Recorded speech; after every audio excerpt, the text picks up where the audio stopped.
戴叔叔，真是不好意思啊，这几天让你担心了。谁家遇到这样的事儿都很难受，不过今天看女儿状态好多了，我就放心了。我之前完全不能接受这是真的，所以很多事情都没有问清楚，也不想去考虑。但是现在，我必须要面对这一切。戴叔叔，我爸爸为什么一定要请您送他回来？这其中有什么特殊的原因吗？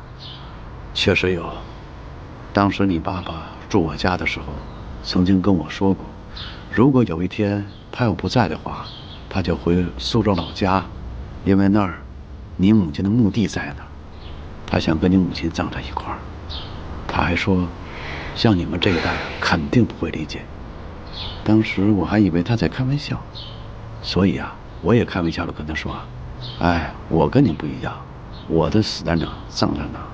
可是现在回想起来，他早就把后事托付给我了。戴叔叔，谢谢你，谢谢您把这些告诉我，也谢谢您千里迢迢的送我爸爸回来，让我们父女俩见上了这最后一面。其实这几天我一直都在等你，等你振作起来再告诉你。高阳，你愿意跟我一块儿回苏州老家吗？当然愿意，我一定要和您一起回老家，去安葬我爸爸，完成他最后的心愿。好，我们一块儿回家。嗯。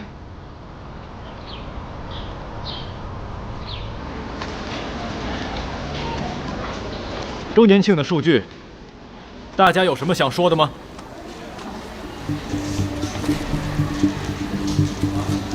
我们销售远远没有达到预期的水平，甚至同比去年还出现了大幅度的下滑。我认为这是活动开始时的技术故障。那技术故障为什么没有提前排除掉呢？这个经过我们的事后分析，可能与之前的技术升级有关。提前没有检查一下吗？这个升级是由外聘的技术团队来做。外聘就不能做内部检查了吗？严总，你要出来看一下。怎么了？咱们公司外边来了一帮消费者，在门口举着横幅，说是要维权。维权？维权？什么叫怎么维权？看走看着。无良商家低能够，违背商业道德。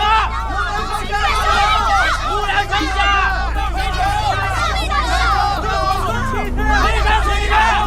赶紧住手！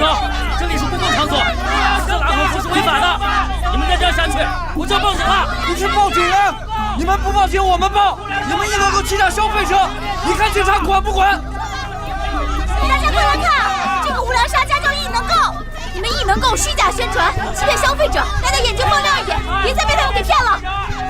各位，别激动，别激动，有话好好说，有话好好说。虚假宣传，有什么问题咱解决什么问题，好不好？大家，各位，到底发生什么事了？小陈，到底怎么回事？哎，就是周年庆那天晚上的事儿。咱们有一款手机，那天晚上12点，本来有一个秒杀活动，这原本售价是5000块钱左右，秒杀价2999，可是因为我们出了故障问题，这帮人都没有抢到。但秒杀商品本来就不是每一个人都可以买到的。是啊，这种事儿纯粹就是赔本赚吆喝，说白了就是为了博眼球。咱们那天本来也就只准备了100台参加活动，售完即止。就算不出现这些故障，也不是人人都能买到的呀。秒杀规则在页面上写得很清楚，他们还在闹什么？咱们要是没有这网络故障，他们抢不到也就算了。但是咱们的确是系统出了问题，现在他们就是抓着我们这一点，说是那天晚上还有好几家电商平台也有类似的秒杀活动，他们认为易能购的网络问题耽误了消费者去其他电商购买优惠产品的最佳时机，我们必须得赔偿。如果不赔偿的话，就是虚假宣传，就是恶意竞争啊！尽快处理好，我们就按照秒杀价格卖给他们，让他们尽快离开。好，那我这就去。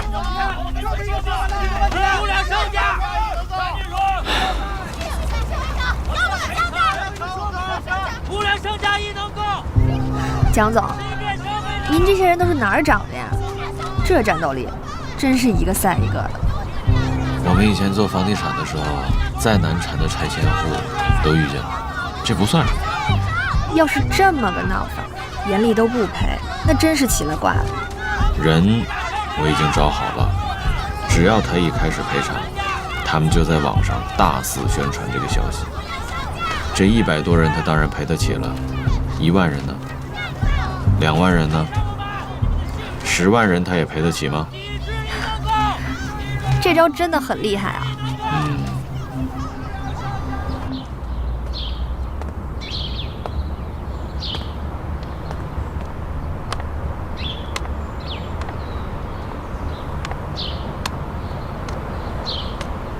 你怎么来了？我听说你要去苏州了。我要和戴叔叔一起回老家去安葬我爸爸。走一走，散散步吧。好啊。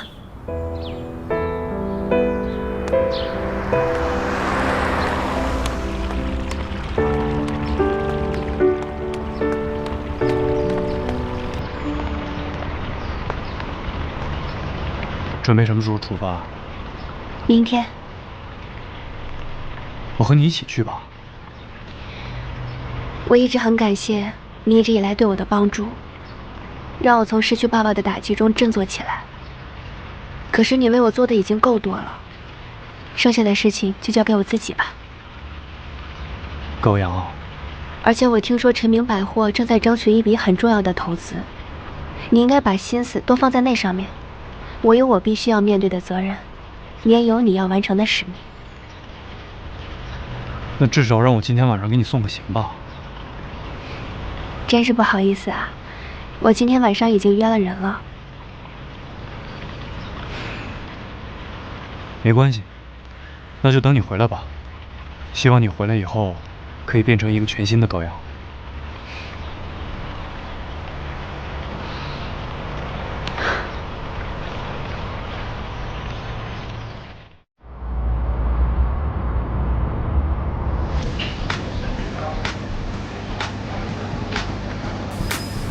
你还好吗？我好多了，放心吧。哎，你明天不是去苏州吗？怎么不在家收拾东西，又来这儿干嘛？都收拾好了。之前啊，由于这个面膜太好用了，所以我囤了很多，又带不走，就带来送你了。面膜？你也知道我平时不怎么用这些的，不过还是谢谢你。你以后啊，一定要勤敷面膜。女人最重要的就是要好好管理自己的皮肤啦。而且你只有好好爱自己，以后才会找一个男人好好爱你啊。哦，这个面膜呀是独有配方的，超级补水。而且最重要的就是，有些事情要像护肤一样，主动出击哦。你到底要跟我说什么？好啦，我就不和你兜圈子了，我就直接说了，我觉得你应该主动和李明澈表白了，不要再等了，也不要再拖了。干嘛说这些？我原来呢觉得人生很长，有很多的时间，所以有很多事情都来得及去做。但是我爸爸的事情让我发现，并不是这样。有太多的意外可以让长长的人生戛然而止。人生一世间，忽若暮春草，所以不要把时间浪费在无尽的等待和猜疑上面。既然那么喜欢，就要勇敢地说出来。高阳，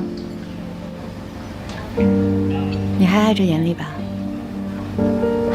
说你的事情呢，怎么突然说到我了？你跟我说，不要让人生留下任何遗憾，那你自己呢？为什么不去再找严厉试一试？人生的悲剧分为2种，一种是性格悲剧，一种是命运悲剧。如果你一辈子都不敢对李明澈表白，你们就是性格悲剧。而我和严厉之间是命运悲剧。其实我对严厉已经没什么遗憾了，我现在最遗憾的，就是没有在我爸爸生前为他分担过一丝一毫的压力，也没有在他有生之年让他见证到我的成长。好啦，不说这些不开心的了。我明天就要去苏州了，下一次见面都不知道什么时候了。我们聊点开心的。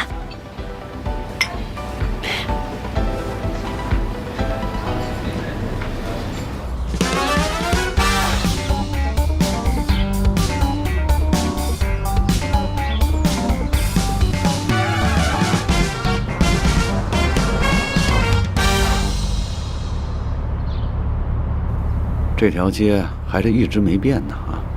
对，游客越来越多了。是吗？是。听口音，你是苏州人吧？是啊。我们都是老乡，像我们长期在外漂泊的游子，朝思暮想的就是故乡的山、故乡的水、故乡的人，哪怕死了，也要葬在故乡的泥土里，也算是落叶归根，慰藉了半生的乡愁啊！哥，我们回家了。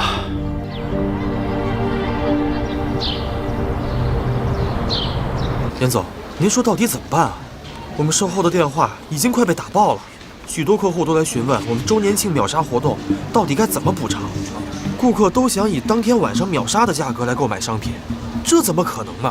是啊，秒杀产品本来就是高度负毛利的，我们这台手机本来就是贴着钱卖的呀。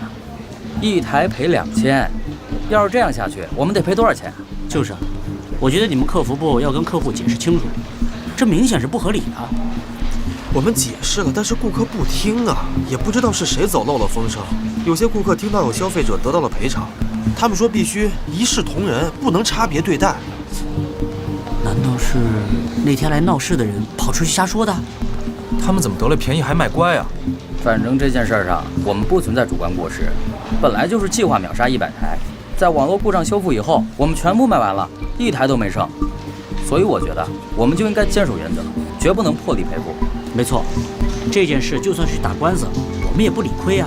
顾客至上，但是也要有底线，不能不讲理啊，对吧？严总，要不让公司法务部接手吧？不，危机公关必须要及时。但现在最重要的是满足客户的需求。严总，这怎么行呢？这种高度负毛利的产品是根本不可能大批量销售的。是啊，严总，你要再慎重考虑一下。这一台亏2000，那要敞开来卖，那还得了？这样下去生意怎么做呀？对呀，重新开始一轮秒杀，价格不变，规则也不变，翻10倍，数量加到1000台。1000台？这也不是个小数目呀！如果这样的话，咱这月的毛利率估计很难看了。信誉比利润要更重要，不管多大代价，都不能丢失多年建立的信誉。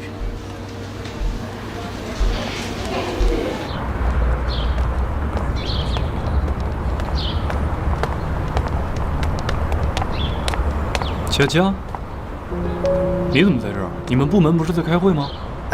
李总，也没有，我从全民百货辞职了。辞职了？哦，那准备去哪儿另谋高就啊？也没有去哪儿高就，就是想换个环境，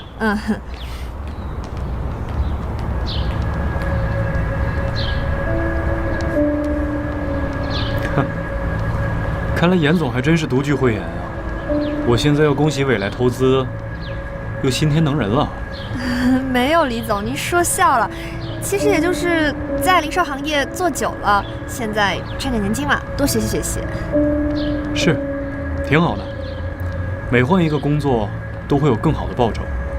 那我就祝你以后事业更上一层楼了。谢谢李总，你忙，我不打扰你，我先走了。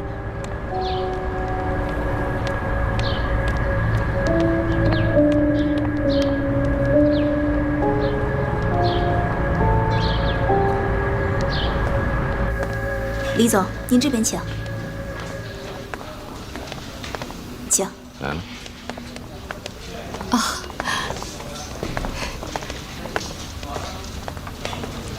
李李总，蒋总，欢迎欢迎，严总，来来来，快请坐。坐。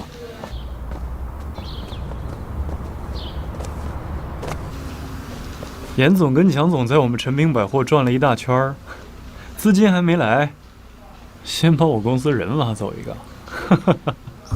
李总说的是马佳佳吧？哎，这不能怪我们挖墙脚，你们叶总啊，对员工要求太高了。人家马佳佳可能觉得自己能力有限，那正好我们这儿急着用人，那就让他过来试试呗。是啊，你可千万别误会，我可是非常尊重咱们之间的合作关系的。如果您介意的话，我立马让他回去。严总多虑了，这点小事儿我怎么会介意呢？再说，我一直都很尊重别人的个人想法。我听说，艺能购这次的周年庆有点流年不利，不知道严总怎么看待这件事情的呀？你说的是哪个严总啊？严厉的想法可不会跟我说的。我相信你应该已经听说了，我跟严厉的关系吧，有那么点差强人意。是啊，所以我才好奇呢。严厉他这次是得罪谁了吗？到底是在做事上有疏忽，还是做人上疏忽了？李总还真是关心严厉啊，我替严厉谢谢你了。不过，你更关心的应该是巅峰投资的反应吧？严总此话怎讲啊？你也是个聪明人，我也就有话直说了。严厉呢，是我唯一的亲人，不过你也知道，他对我这个小姨啊，心里是有隔阂的。可是我不会让这个外甥和我之间渐行渐远。艺能购和你们陈明百货都是非常好的公司，我希望李总能够成全我这个小姨的心意，让我们未来去投资艺能购，让巅峰投资呢投资你们陈明百货，你觉得怎么样？哎，李总，你一直保持着跟巅峰投资有联系，这恐怕也是有意为之吧？要是能把这件事情促成，这不是双赢的事儿吗？是啊，难道不是件皆大欢喜的事儿吗？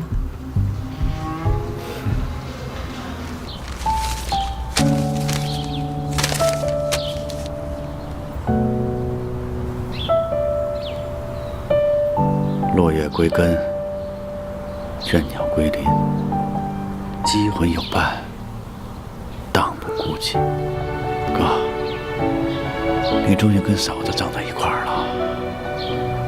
爸爸妈妈，希望你们能在另一个世界重逢，弥补这18年分别的遗憾。希望你们的在天之灵能够获得永远的平静和安宁。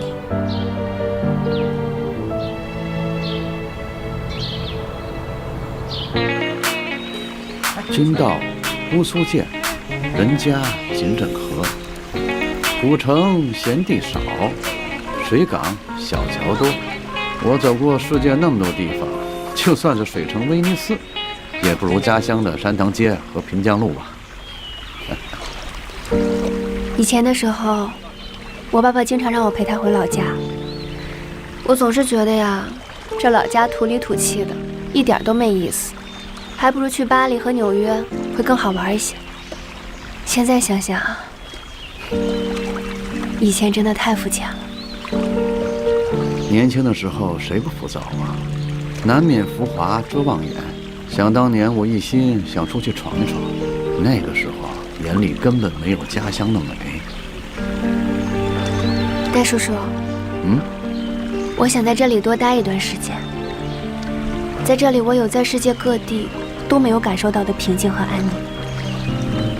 你父亲生前说过，希望你啊多回来看一看，多了解一下自己的家乡。他还说啊，有机会啊，你去趟当年他学徒的地方看一看。您和我爸爸当年做学徒的地方，这么多年了，还会在吗？当然在啊。你还不知道，现在的绣坊就是想当年跟你父亲一块儿学徒的师兄弟他负责。我跟他联系过，明天啊，我带你去看看。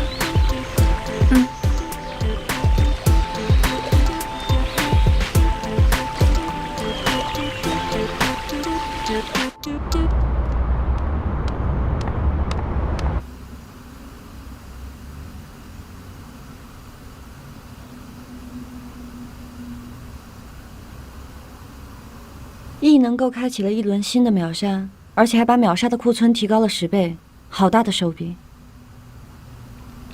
严厉很聪明，他知道失去信誉，就算赚回钱了，也是巨大的损失。易能够自从周年庆以后，负面消息就没有断过。他现在就算花再多的钱，也不过是为了要挽回他自己的信誉而已。严厉怎么会做这么愚蠢的事儿？易能够最近的事儿有蹊跷，这就和我们没关系了。我的责任是要重拾我们陈明百货的辉煌。虽然我不会落井下石，但是坐收渔翁之利还是可以的吧？趁机争取巅峰投资，不是争取，而是一定要拿下。好，我这就去推进。不，先别着急去打扰他们。既然严厉给了我们这么好的一个机会，那我们就抓住这次机会喽。可巅峰资本现在的态度，还是更倾向于易能够。你在零售业做了这么多年，难道看不出来他们这一轮的秒杀有破价的嫌疑吗？以这么低的价格出售这么多的商品，就算是消费者满意了，那厂家呢？品牌的形象怎么办？明白，我这就去联系那几家品牌厂商。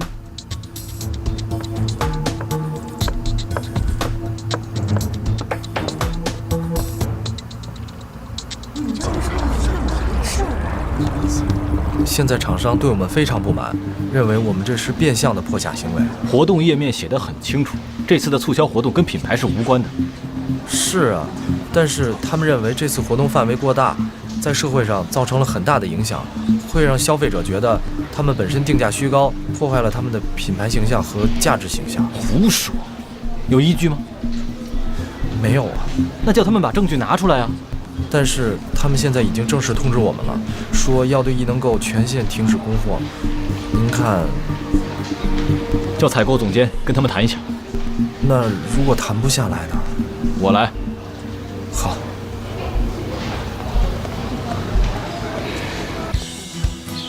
哎呀，真的太久没回来看看了，真的没变啊，真的没变。可不是，自从你出国啊，就没再回来。哎呀，老样子。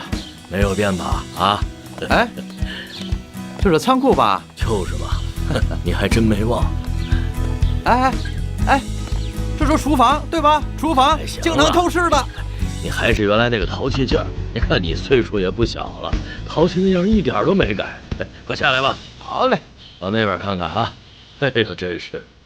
你看这边啊。哎呀，这时光好像独独停留了。哎。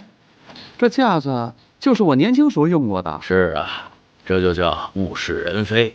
绣房还是那个绣房，可咱们人都慢慢的变老了。是啊。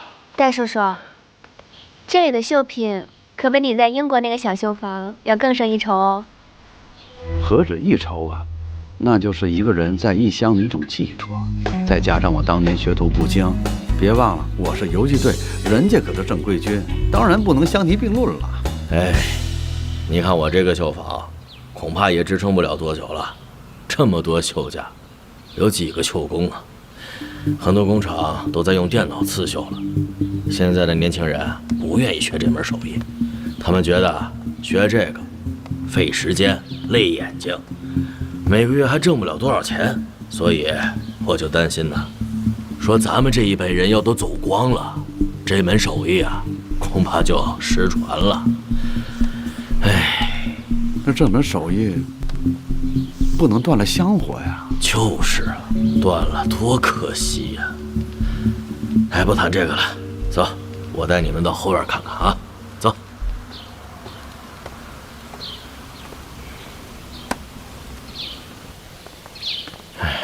这里一切还真的都没变呢。是啊，你看，哎，这石榴树还是以前的石榴树啊。没错啊。哎，高阳，当年我跟你爸呀就在这屋。老陆，你跟大头啊住后院对吧？没错。可惜现在已经没人住了，老师傅各自有家，年轻的学徒啊，好几年招不上来了。师傅，哎，如果我想学，可以吗？你我觉得这是一种很特别的民俗工艺，要是失传了，那可真的太可惜了。我真的挺喜欢这种刺绣的，它的美是流水线上那些电脑制品不可比拟的，所以我想留下来好好学习。孩子，你有这份心，求之不得。可我必须提醒你，这个年代学这个手艺，恐怕真的是没什么前途。你所看到的精美背后，是长久的孤独、寂寞和清贫，你可要考虑好啊！不需要考虑，我是单纯的喜欢，而且我想更多的了解我的家乡，更多的了解我的爸爸。我不能让家乡的传承都在我这一代手中啊！是啊，这样，恐怕以后啊，我也很少有机会回到故乡了。索性啊，多待几天陪陪他。小陆，明天把你的手艺啊，好好的传给他。行，不过我可有言在先，你可不能半途而废，怕苦怕累是学不到真本事的。您放心吧，我保证不会给我爸爸丢人的。那好，你们就先住下来，今天晚上咱们一块吃个饭，怎么样？好啊，哎，你得把你那珍藏的好酒给我拿出来。没问题呀。晚上啊，我们多喝点黄酒啊。哎，行，还是家乡的酒好喝。是。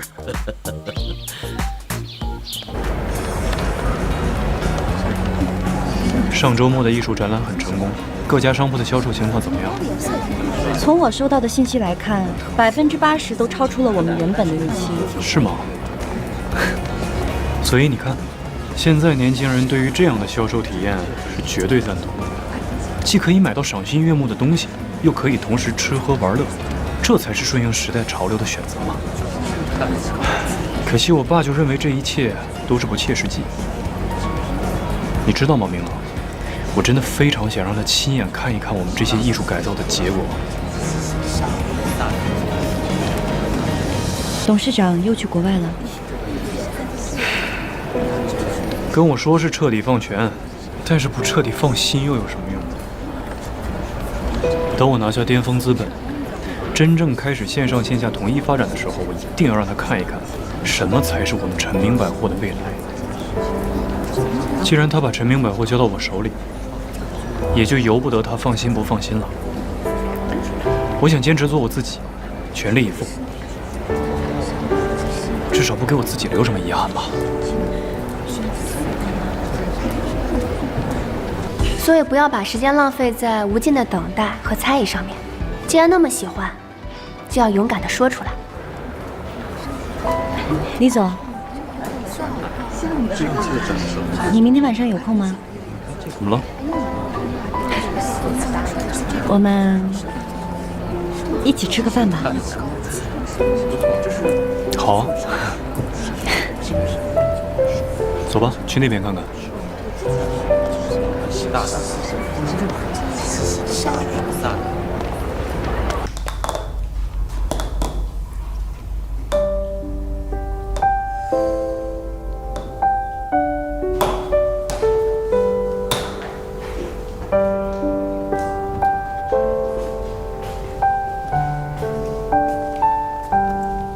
哎，下部下雨就要看了吗？哦，给。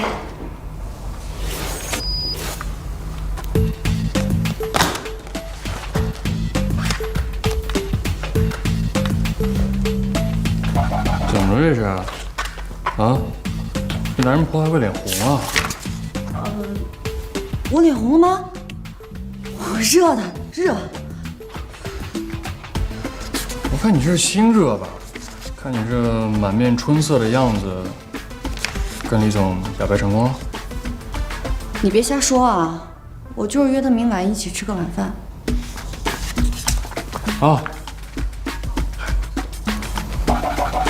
这是好现象呀。我觉着你这样迈出这一步就不能再犹豫了。反正我觉着把握好机会啊，展现出自己的魅力，女性魅力啊。你一会儿等我下班过来帮你参谋参谋。就你给我参谋，你还是先搞定你自己的终身大事吧。我这急什么？我这一堆人等着我呢。到时候你得着急了，你这也不小是不是？再等你就成望夫石了。你。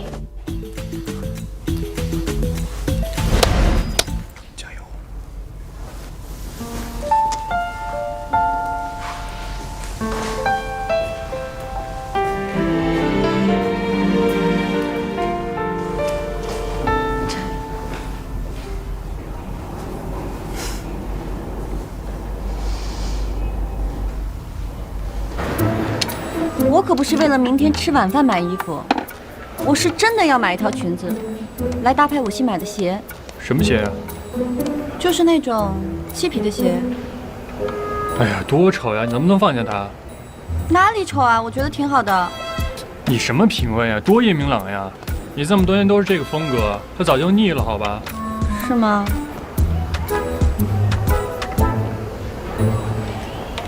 这个呀。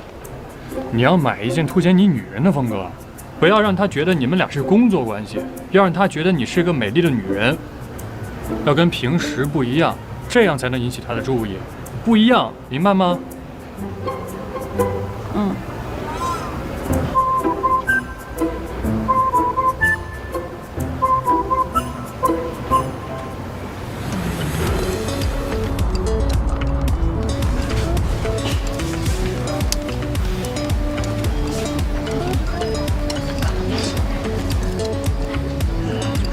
你平时应该多穿这种可以让你变得更有女人味儿的衣服，好看。那是因为你看久了我穿职业装。可能是吧。你进陈明百货多少年了？5年？6年？7年。7年？哎呦，这时间过得真是太快了，一眨眼都7年了。 这么长时间里，我从来没有一段感情可以超过1年。所以说，从这种角度上来讲，朋友要比情人的关系更稳当。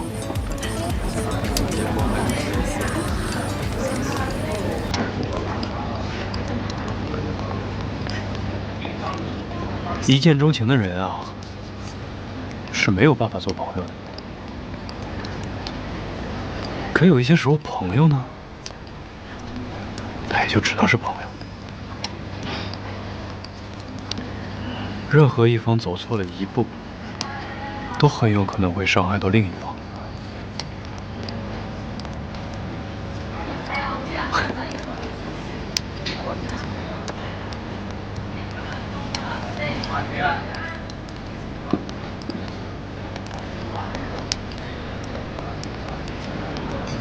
年轻的时候啊，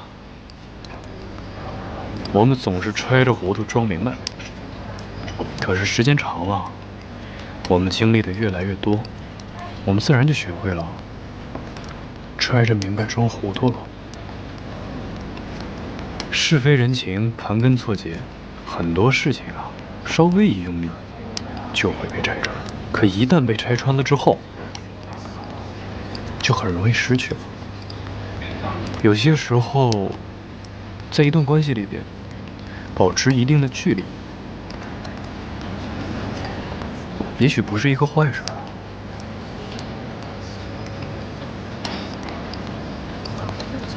哎呀，看我喝了一口酒，话就变得这么多。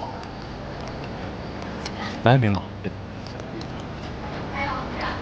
庆祝我们这7年的友谊，希望这7年的友谊。 延续70年，我们还是好朋友。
你店里进展的怎么样？最近有没有去陈明百货？你应该想问的是，我有没有见到高阳吧？如果是这样子的话，你就直说啊，我们之间有什么好拐弯抹角的？他还好吗？我不知道，他已经辞职了，根本不在陈明百货。但是前几天我有遇到王小在，他说高阳回苏州老家安葬他爸爸了。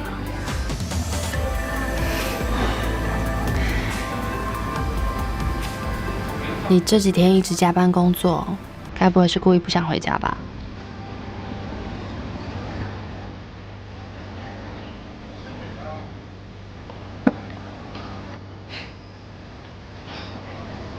一个人面对空荡荡的家，心里边难受，不习惯。以前我认识的你，反而是习惯一个人待着，到人多的地方才不习惯。其实我也不明白现在的我。你们两个之间也没有在一起多久，但怎么就习惯他的陪伴啊？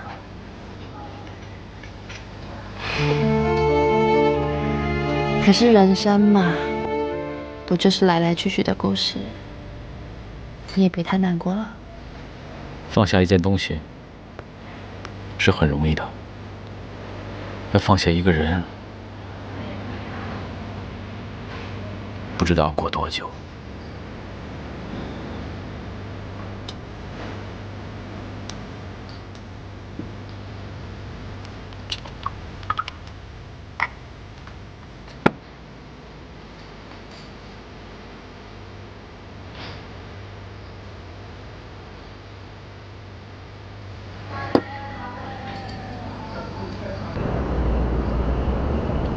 喝酒吧，什么都不用说了。我现在最不需要的，就是你的同情。谁同情你了？啊？你真打算要放弃了？不放弃还能怎么样呢？人家已经说得那么决绝，那么明白了，难道我还要纠缠不清吗？如果是那样的话，我连我自己都瞧不起我自己。我当然不是让你纠缠不清了。不过这李明车让我很惊讶，他平时八面玲珑，我不知道他为什么对你当面说出那些伤人的话。有什么不明白的呀？人家讨厌我，不想跟我有一点关系呗。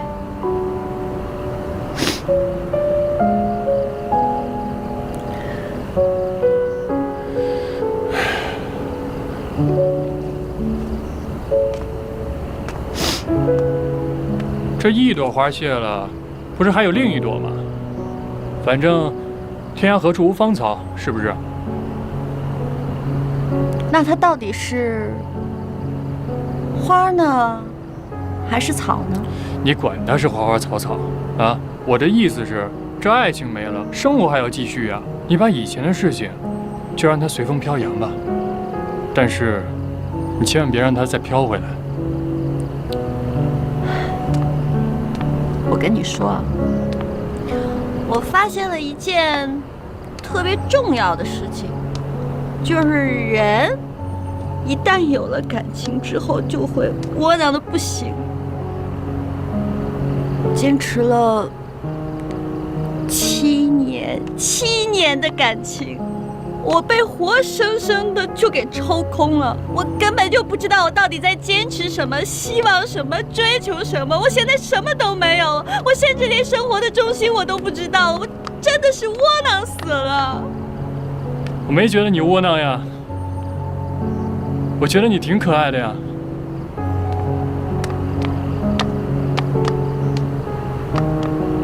别扯！你平时不是总嘲笑我吗？你嘲笑我呀！你嘲笑我！你嘲笑我！我跟你说，我觉得我就是一个特别可悲的笑话，特别可悲的笑话。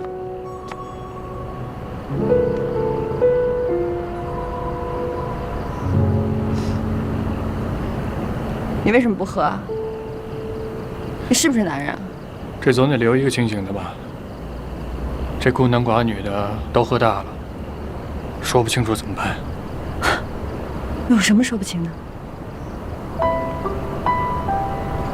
他刚才怎么跟我说来着？祝我们友谊长存，我们还能做70年的好朋友。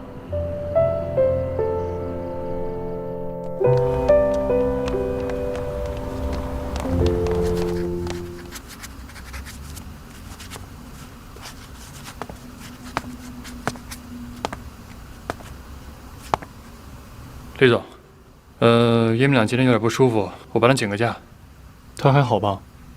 嗨，没事儿，就是昨晚喝的有点多。